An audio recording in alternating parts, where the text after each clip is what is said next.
Alright, here we go again with another edition of SoulsBorne Battle to the Death. We're going to pick two random SoulsBorne bosses, and then we are going to analyze them a little bit, apparently, or hopefully in an entertaining way, and then we're going to decide who would beat the other in our own minds.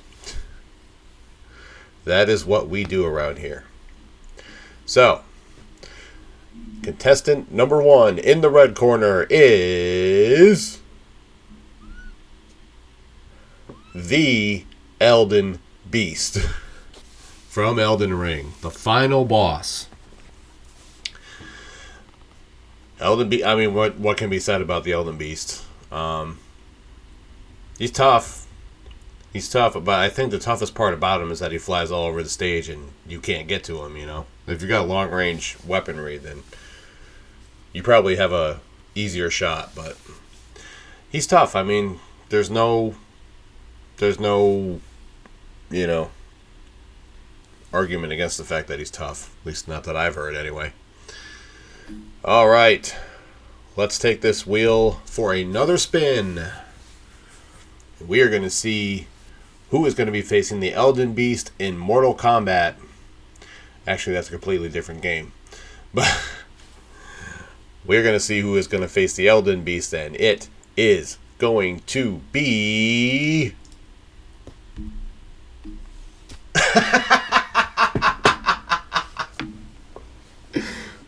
motherfucking Pinwheel. This dude always pops up at the absolute worst times.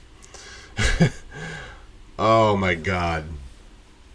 I mean, I don't think there's a ton of analysis that needs to be done here, but I agreed contractually to a different format on the show, so we're going to have to do it anyway. So let's take it away.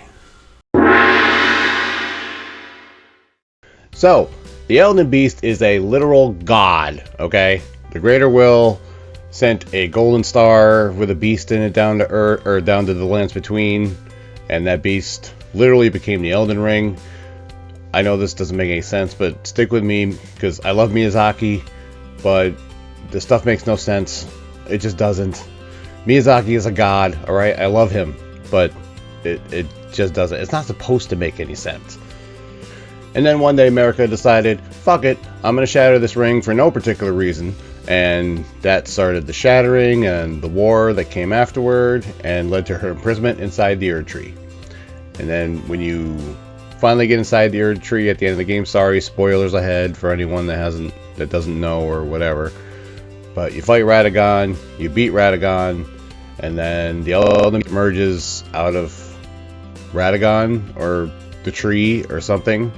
And then you're basically fighting God at that point. So, and then if you die, you have to fight Radagon all over again, and then the Elden Beast again, and it's just a great deal of fun.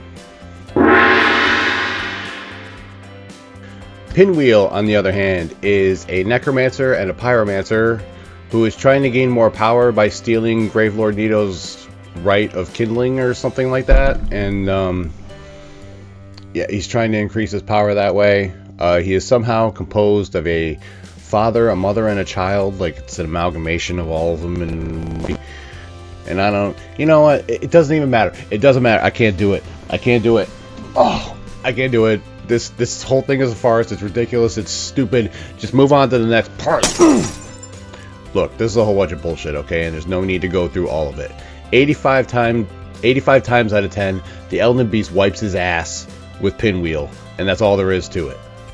All due respect to Pinwheel, I'm sure there's a lot of pinheads out there, and they're probably going to be mad, but it's okay, because you're wrong, and the Elden Beast forget it, it's in short order. The Elden Beast just takes care of this, like, in no time at all, and Pinwheel is a distant memory, but I'm sure for the 4.3 seconds that this fight will go on, it would be very entertaining, but Elden Beast wins every time.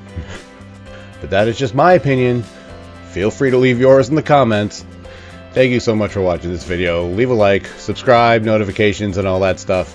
You can go to robertblanchardbooks.com and check out my books. You can read the first 3 chapters of each book there for free. If you'd like to hear more about them, you can listen to the Rise of Dragons podcast wherever you find your favorite podcasts. You can go to my link tree at Bobby's World 2110. There are links to everything that is Bobby, including the author page, the podcast page, the Facebook pages for all of the books, the Facebook page for this YouTube channel, which is generally where I post new videos. You can follow me on Instagram and Twitter at Bobby's World 2110. And that is going to do it. So until next week, be well, stay safe, and as always, it's Bobby's World, and you're all just living in it. I'll see you for life, y'all. Bye. What's going on, guys? Thank you for checking out the video today, but I got a question for you. Did you know I wrote a book? Did you know I wrote 3 books? Did you know that they're all part of the same series? The Roar of a Dragon, The Treachery of a Weasel, and The Cry of a Raven. ReadersFavorite.com says that its intensity rivals that of the Game of Thrones series. Now, I personally think that's crazy, but it's not for me to judge. It's for you to judge. Go to robertblanchardbooks.com and you can check out the books right now. But wait, that's not all. All 3 books got 5-star reviews in ReadersFavorite.com. These books won the silver medal in the Literary Titan Awards. The Cry of a Raven won silver at the Global eBook Awards. So what are you waiting for? Read about Aiden's dream to become a Knight of Delmar. Read about his death and resurrection. Oops, I gave that away, didn't I? And read about his journey back home from 3,000 years in the future to stop the evil that started in Delmar. Go to robertblanchardbooks.com. You can read the first 3 chapters of each book there for free. And then, if you're interested, you can buy the books there as well.